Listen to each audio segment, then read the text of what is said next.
Hey, welcome back, everybody. It's time once again for another episode of Living Hope, our weekly journey designed to provide hope, inspiration, and education for those living with pancreatic cancer, sharing the real-life stories of those really affected by this deadly disease and how they deal with it on a daily basis. With our host, she didn't rip anything out of the studio today, so I think we're good to go. Roberta Luna, welcome. Thank you, Tom. I appreciate that. I'm Paul, but that's okay. I'm sorry, because I was looking right at Tom. A couple weeks ago, she pulled some wires out. We had to forego the video here, so we're going to tease her endlessly about that here. Of course, that's going to be my morning wake-up, right? Exactly.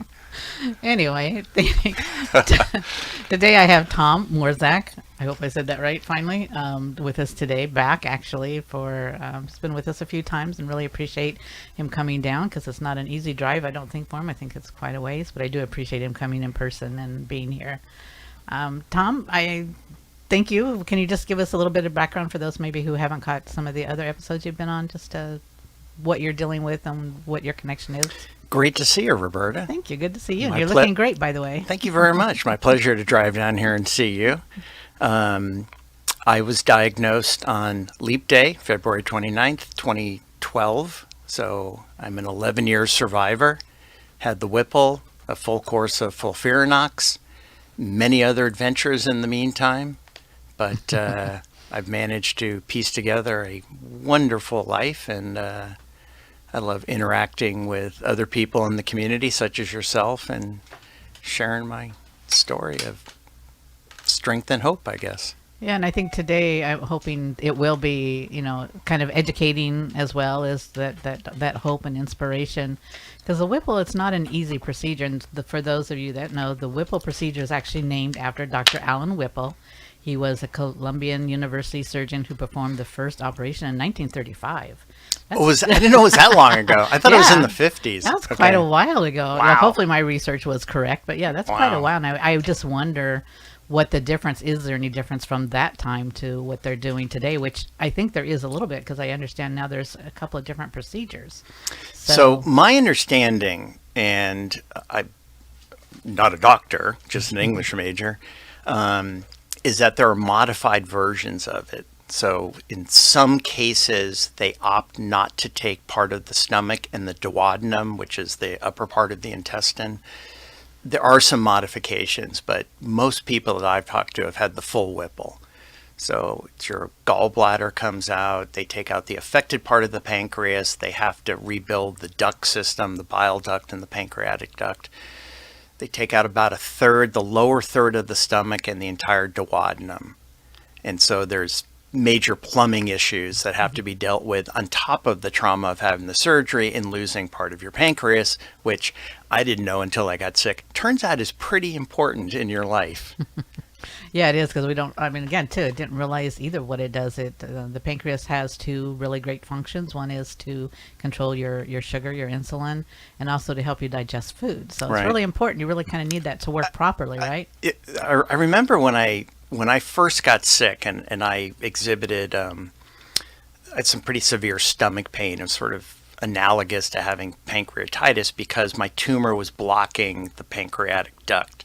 So I would eat, it would produce enzymes, but they couldn't go anywhere. They're sort of sitting in the pancreas, and it was I'd had this pain curve during the day. I'd get up fine, but by the time the evening came and I'd eaten a couple of times, it was really uncomfortable.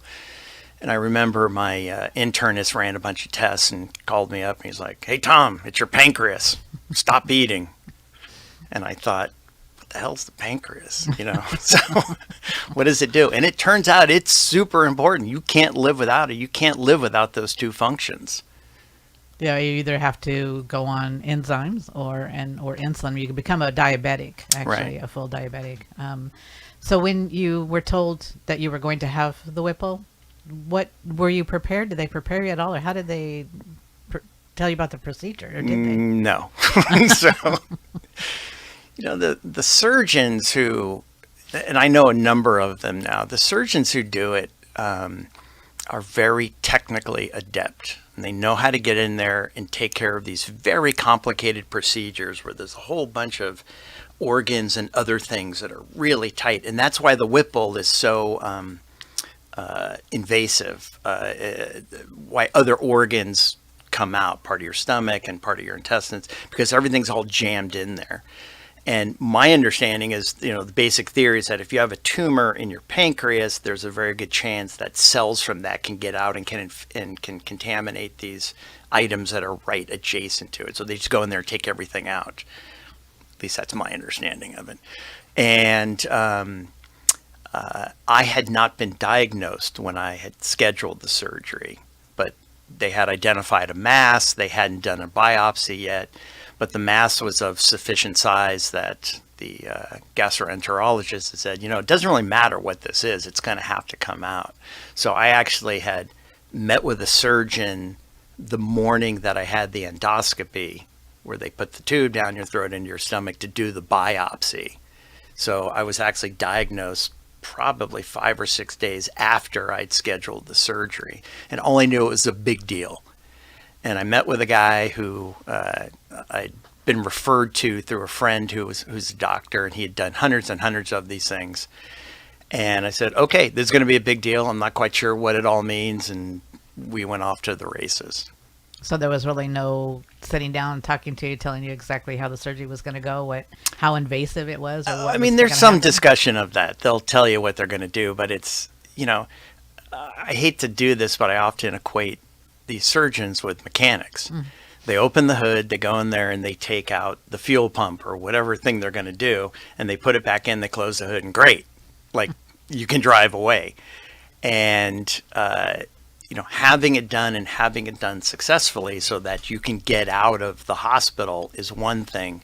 It's all of the other things that happen after the fact that are really sort of the issue, it seems to me, because it has such a dramatic effect on how you digest food, on your bacterial health in your intestine, and then other problems that I think we'll talk about in a minute that some people have, some people don't.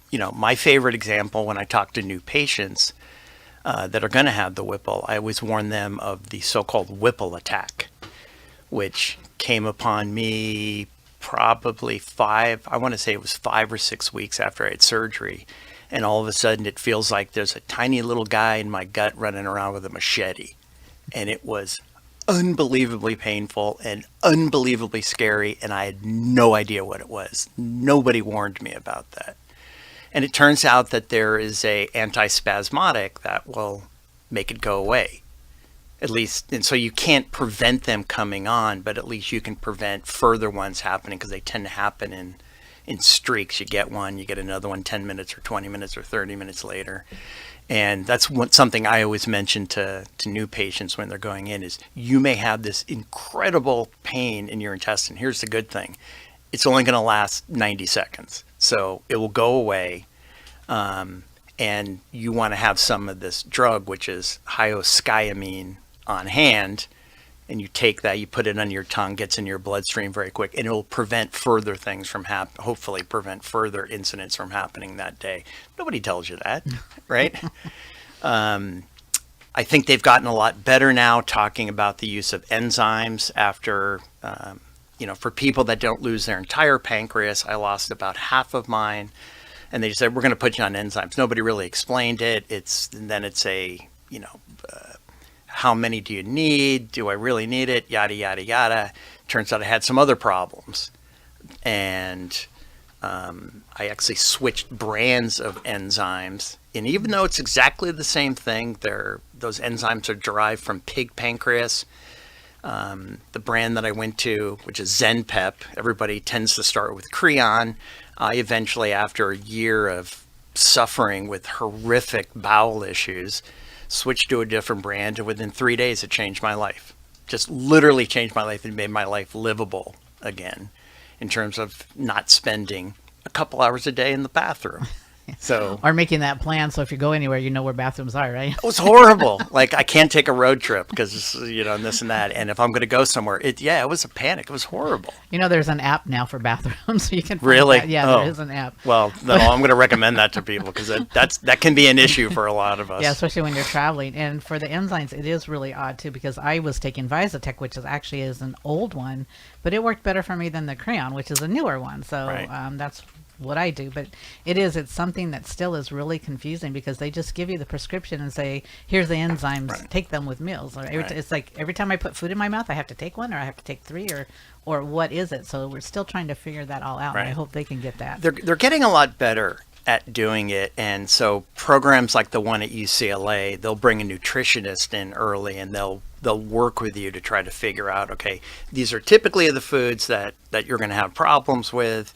They try to get you on a little bit better diet. That's something that I've been battling with, is not eating things that I want, eating things that I should, and figuring out how those enzymes work, don't work, and this and that. But it was a multi-year process for me to sort that all out. But like with many things, and I think with now that pancreatic cancer, because of the apparent increase in incidence and the fact that it's likely going to become the number 2 cancer killer in the very near future, there's a lot more resources and a lot more research, and they're figuring out much better how to deal with this stuff. And quite frankly, I didn't have that experience 11 years ago when I had my surgery. I didn't either. It's like trial and error, and it's still kind of, you kind of have to sit around because, like I say, you do want to enjoy your life. You do want to enjoy food, so you have to. Sometimes I have to sit there and think, okay, is this going to be worth what I'm going to go through after I eat it, or Right. do I need to wait and maybe do it another time? Right. So Right. it's a big thing to go through. But how long were you in the hospital? Were you in there very long, or was it? So I was very lucky. My total hospital stay after the Whipple was 6 days. So I was in, and I don't know if a lot of places do this anymore. I was in the ICU for 4 nights, where they're monitoring you constantly and this and that. And then 2 days in a standard room. And I believe the trigger to get me out was to have a bowel movement. I think that was the one thing that they were looking for. So that, because one of the things that often happens after a Whipple is essentially your stomach shuts down and it doesn't move food through, because oftentimes they've cut a giant chunk of it out. So it's confused, for lack of a better term. I'm sure there's neurological reasons as to what happened. But they need to get food into you and get it moving through you to demonstrate that your digestive system is functioning. That was the trigger to get me out. So 6 days in the hospital, and then I went home and I spent just over 5 weeks on my couch, basically unable to move. It is an extremely traumatic process.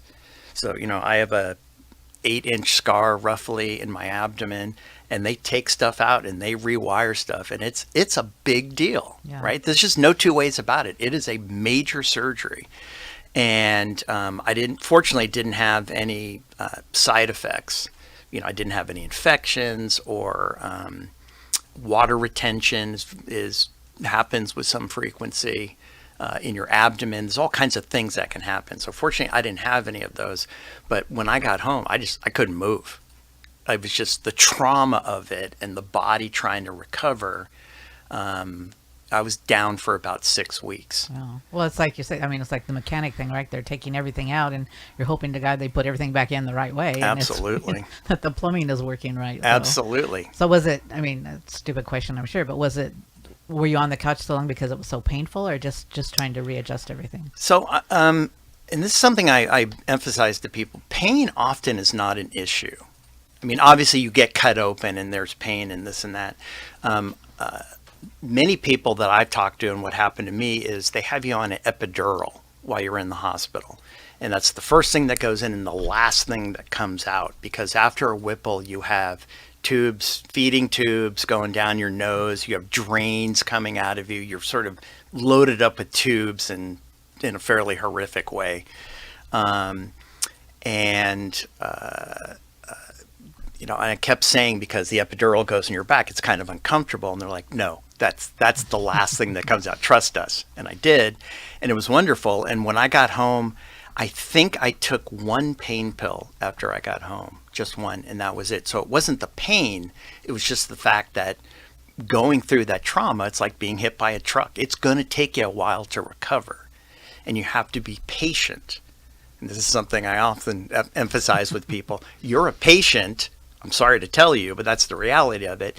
Please be patient while you go through this process, because it's going to take time. So 6 weeks I was down. I started going to work after 6 weeks. mainly because people who would come over and visit thought that I was going crazy staring at the same four walls. So I would go to work, but that entailed driving to work, going in, sitting at my desk, and really not doing anything because I was so exhausted, and then driving home, and that was my day. Literally, that was my day. I couldn't do anything else. And that trauma is why they wait typically around 8 weeks to start you on chemo if you're going to have an adjuvant chemo regimen, is because it takes at least that long to get your body recovered so that you can handle essentially the trauma that goes along with having a chemotherapy regimen. Yeah, it's a little tough to go through that Whipple and then have to do the chemo on top of that. Right. So how long did you do Right. chemo after your Whipple? So I did the FOLFIRINOX protocol, which the big study out of France had been published, I want to say about 6 months before I was diagnosed. And so I was an early adopter, so to speak, on that. And unfortunately, and I think this is basically still the case, you have two choices, right? It's Gemzar, gemcitabine, or FOLFIRINOX. The problem with FOLFIRINOX is that it's extraordinarily toxic. It's a 4-drug cocktail, and it has a lot of side effects. And that's why a very significant percentage of people can't finish it, because the side effects just overwhelm them. But I had that, and it is every 2 weeks for 12 rounds. So it's roughly 6 months. And yeah, it's kind of an adventure. So, the side effects for me, I was 49 years old when I had my surgery. So I was on the younger side of the typical pancreatic cancer patient. And I got through it, but towards the end of it, I had pretty severe neuropathy in my hands and my feet. So I had to be very careful about just walking. Walking was one step at a time and looking at the ground because I couldn't feel my feet. Mm-hmm. And then I couldn't feel my fingertips. So my job entails a lot of typing. That got down to one finger because I couldn't feel anything. Yeah. And I had to be careful when I ate. If I was eating a sandwich, like I had to really pay attention because I'd start chewing on my fingers because I couldn't feel them, right? So, and you have a lot of other things that happen, just overwhelming fatigue. I had a very unique response that I haven't met anybody else who had it. So the way that FOLFIRINOX works is you go in for an infusion that takes 6-7 hours roughly, and you got the bags out there and you're in a clinical setting, and then you're done with the main infusion and they hook you up to a trickle pump for 46 hours. So you have a trickle of one of the drugs going into you, and then that finishes. And 11 out of 12 times I would, either myself or at City of Hope where I was having my chemo, they'd unplug me, and within 30 minutes I was down. Literally would sleep for 48 hours. Just could not move. Getting up and going to the bathroom was a chore, right? A major chore just to get up. But usually so I would have the infusion on Wednesday, 2 days of the pump. So it was Friday night when I got unplugged, and I was just on the couch, couldn't move until Sunday night, Monday morning. And I think every single time I was able to get to work on Monday. So I sort of came out of it. You could sort of feel it. Mm-hmm. It was still there, but it dropped off significantly. And I was able to at least, talk to people, which was great. How long before you actually got back to work and more like yourself? So during chemo, I was starting to function at work to some extent, but I wasn't putting in, I wasn't able to work the 8 to 10 hours a day that I normally do. I mean, basically, I lost 2012. So I got sick in January. I had surgery in early March. I finished chemo in mid-October. But I was out on the golf course again in December, in early December. So, but the better part of a year, I mean, it's a long process, but I was very lucky. The neuropathy went away fairly quickly, probably about, I want to say 5 to 6 weeks. It was largely gone after I finished the chemo. So I have no after effects from that. The main thing that I had to deal with after the fact was figuring out what was happening with my digestive system, because I had essentially diarrhea 6 or 8 or 10 times a day. And that lasted for over a year after my surgery. and it's very trying. I mean, it was literally a couple 3 hours a day in the bathroom, just flushing stuff out. It was horrible. And I went through a series of tests with the head of GI over at City of Hope to try to figure out what was going on. They thought I had bacterial overgrowth in my intestines or celiac disease. They tested for all this and that. And it turns out that changing my enzymes literally within a couple of days just completely changed my life around. And the diarrhea, it didn't completely stop, because that's always, I think, individuals to some extent have that. But for Whipple patients, and between the lack of enzymes and what happens to your bacterial, your biome in your intestines, that's a long running thing to try to get that balanced out, and figuring all of the food and the supplements and how that all works. It was quite a while. I hear a lot of people who've had the Whipple, they refer to that as dumping. Is that what they're talking about, the diarrhea? Dumping is typically diarrhea, but it typically happens soon after you eat. And I did have that on occasion, but not regularly. So you'll literally eat, and 30 minutes later it's coming out, which is obviously not normal, because it's supposed to take 8 or 10 hours to work its way through your system before it comes out. And that's a fairly shocking thing, because you can look and see, oh, that's the salad or whatever it was I just ate. But that does happen to people, and hopefully not. It's an irregular occurrence and not something you have to deal with over the long term. Is that something that could be helped by the enzymes, or is that just totally separate? I think that's a result of the stomach issue.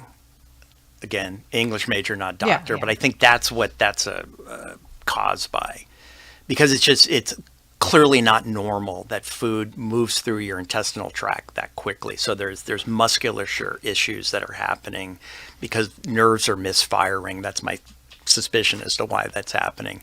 But most people I've talked to experienced it once or twice or a few times. I don't know how many times I had it, but certainly it happened, and it's disconcerting, but it went away fairly quickly. Certainly I don't recollect having that 6 months after.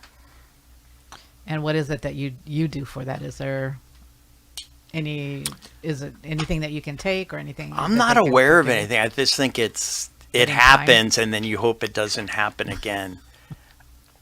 Again, I didn't have to deal with it for the long term, so I'm not aware of any medication or other things that might resolve that issue. I've yet to talk to anybody that had it, that it happened 3 times a day, every day for the course of weeks. I've never talked to anybody that had the situation. It's a more episodic situation where it happened.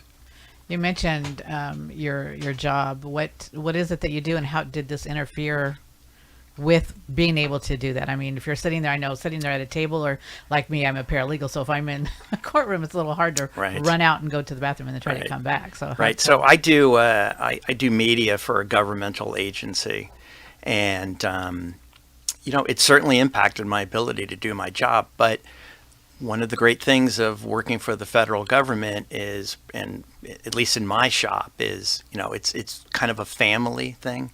So I was told by my boss, I went in and said, I've been diagnosed with cancer, I have to go through this thing, I'm going to be out. And I was told, go do whatever you need to do, and whenever you come back, whenever that is, your job will be waiting for you, and we will have people backfill you.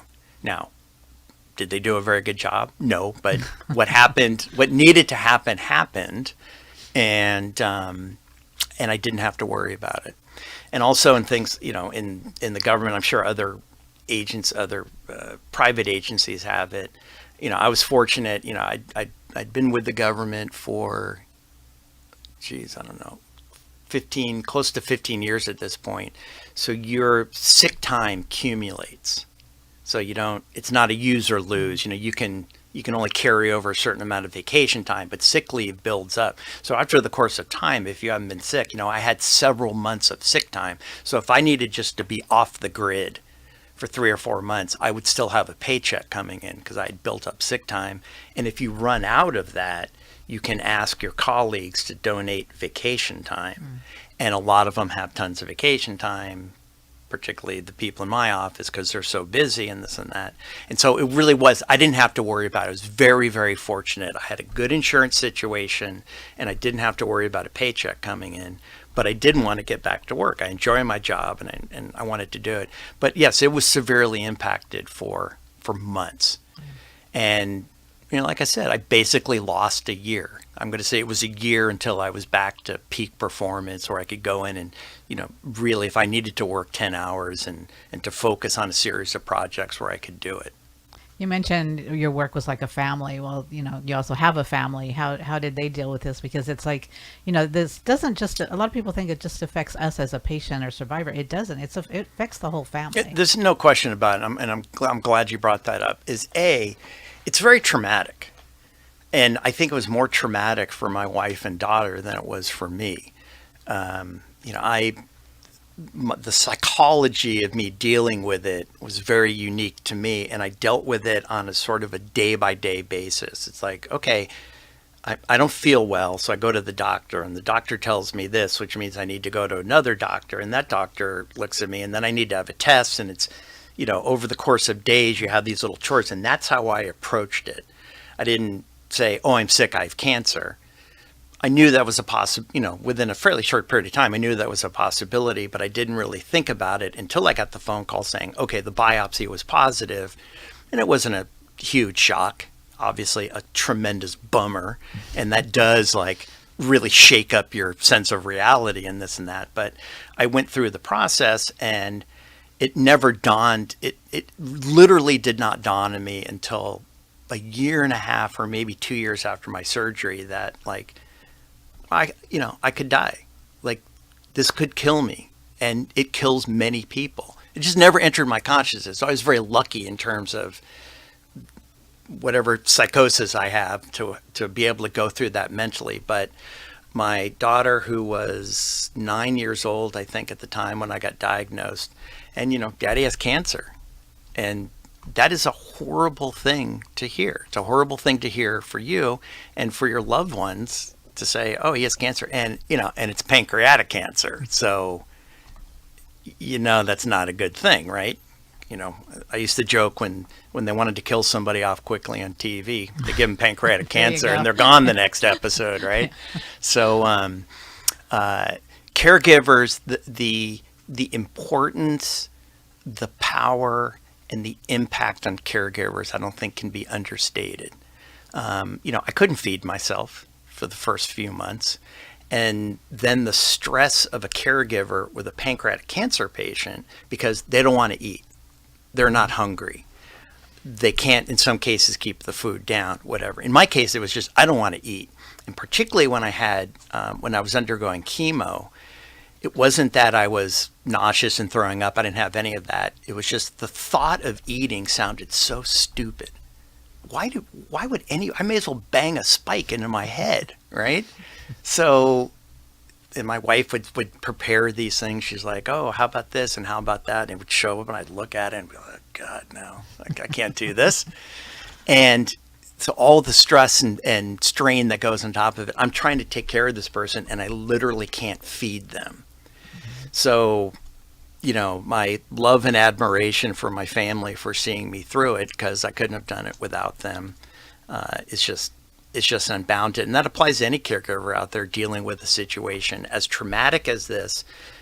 And everybody knows, because everybody gets on Google and takes a look when you get something like this. And the first thing you see are statistics and sort of the epic badness of this whole thing. And then they're like, okay, maybe you have the surgery, you're going through chemo, and you're having, not a great day. And you literally have to eat. I mean, I lost 45 pounds in 3 months as a result of what I went through. So I was substantially smaller than I am now. And quite frankly, I was kind of scary looking for a while. Yeah. When you go days on end basically not eating. And it's a huge stress and strain. And so when I talk to caregivers, I always remind them, and I think this is particularly a problem with women, they take a lot on themselves, I'm going to take care of everything, is that caregivers have to remember that, they can only do so much, and they have to take care of themselves. They can't just burrow into this and do nothing else. You have to take care of yourself, because if you're damaged because of the stress and strain and everything and the fear that goes along with it, if you're compromised in some way, then you can't be a caregiver. You can't be a caregiver to the effectiveness that you want to be. That's super important. Very much so. And being both sides of the fence, being the patient and the caregiver for my mom and dad, being the caregiver is much, much tougher, I think. It seems to me it is too, you know? Yeah, it really, really was hard Yeah. for everything you said. And I want to thank you for coming back and talking. I really want you to come back again because there's still a lot more to talk about the Whipple and the effects of it and everything that you go through, because, I have a lot of questions. People are popping in, but we'll have to deal with that at another time, and hopefully you can come back. I'd be happy to. Well, again, we'd love to have you come back. And I know I asked you, as long as you speak my name, I shall live forever is dedicated. Do you have anybody that you would like to dedicate it Well, to? I was thinking yesterday that I'd like to dedicate this to Julie Weiss.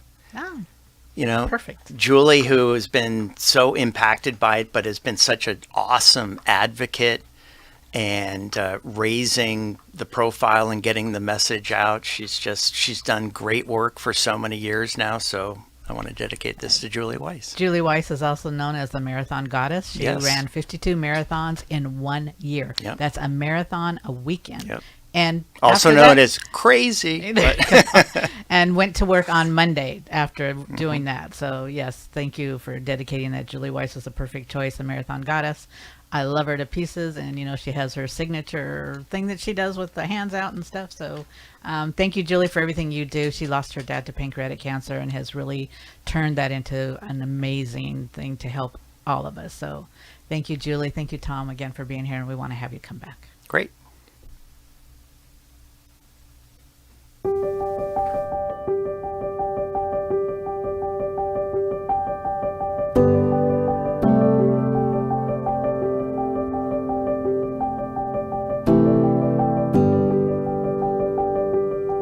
Well, there you have it. One more reason to tune in each and every time to our weekly journey we call Living Hope.